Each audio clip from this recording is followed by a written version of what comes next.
Кенесарының қырғыз жеріне жасаған жорығы туралы айтқанда, оқырмандарымның кейбірі өзгеше пікірлерін айтып, өз ойларын жеткізіп жатады.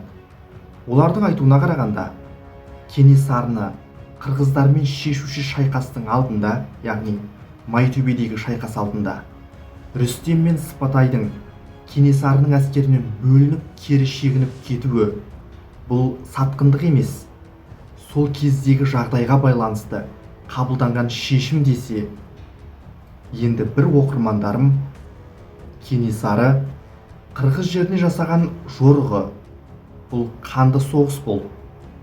Екі жақ үшін де. Кенесарыны тіпті қазақтың ру тайпаларының өзі түгел қолдамады. Қазақ жерінде өзіне бағынбаған руларды талқандап, соның алдында абырой беделінен айырылды деген мағынада пікірлер айтып жатыр, әртүрлі. Әрине, тарих қандай да бір тұлғаны мақтап, оның ығына жығылып айтылған сәттен бастап, ол тарих болудан қалады.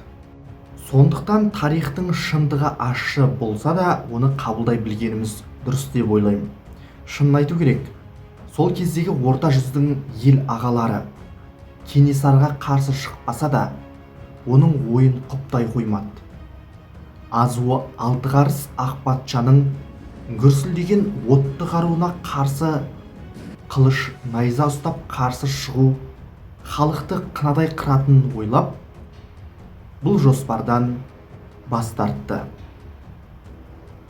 Кенесарыны қолдамаған елге сыйлы адамдардың арасында атақты Абайдың әкесі Құнанбай Өскенбаев, Барақ Сұлтанбаев, Мұраділ Әділов, Мұса Шормановтар да бар еді.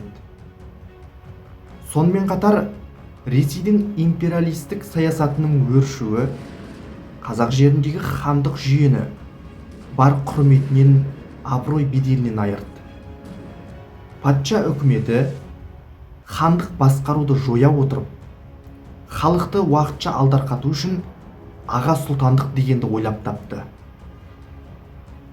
Ендігі жерде төрелер осы лауазымға таласып, билікке жету жолында басшыға жағымпаздық және билікке жету жолындағы жемқорлық өршіп, елдің берекесін кетірді. Міне осы кездер-ақ ел арасында Шыңғыстан тараған төрелердің сыйы етіп, олар қазақ жеріндегі ғасырлар бойы қалыптасқан билік ету құқығынан айырыла бастаған еді. Құнанбай Шыңғыс ханның ұрпағы төрелерді аға сұлтан қылып сайлау кезінде былай деп айтқан: біз орыс патшасына қарадық. Бұрынғы хандық дәуірі қалды.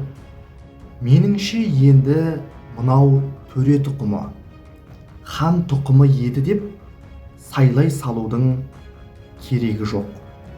Халық қамын ойлайтын адал адамды аға сұлтан сайлау керек. Енді бір сөзінде: қазақ баласы төреден не көрдіңдер? Балаларыңды оқытып, көздеріңді ашты ма? Адалыңнан арамыңды айырып, әділ билік қылды ма? Берекеңді сұрап, біріктіріп, басыңды қосты ма? Басыңды біріктірмей, біріңді біріңе салып, араларына от жағып, берекеңді кетіріп, екі бөліп, партия араздық, күндестікті еткеннен басқа не істеді деген екен.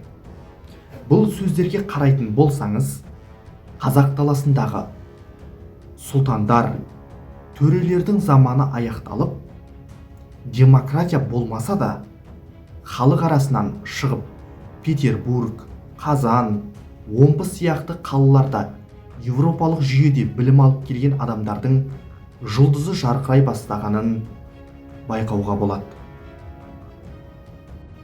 Мұндай адамдардың алғашқы тобы сол Абылай ханның ұрпағы, Шыңғыстың ұлы Шоқан, Құнанбайдың баласы Абай, Бөкей ханның ұрпағы Әлихан. Иә, бұл адамдар Шыңғыс әулетінен болғанымен, олар сол кезге дейін төрелерге тиесілі болып келген артықшылықтарды қолданып, елді билеп төстеген жоқ. Олар заманның өзгергенін, қазақ даласы цивилизациядан әлдеқайда жырақта қалып кеткенін түсінді.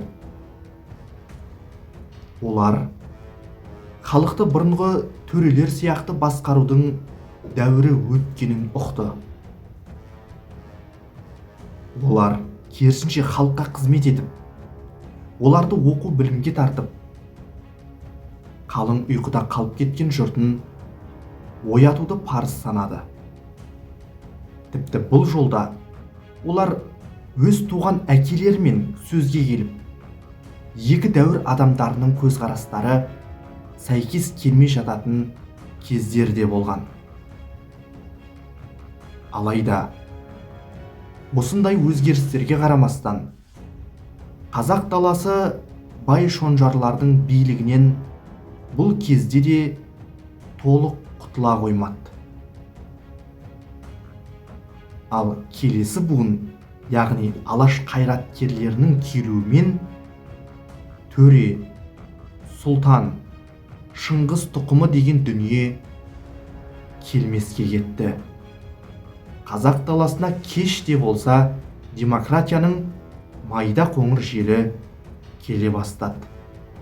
Алайда бұл тек бастамасы болатын.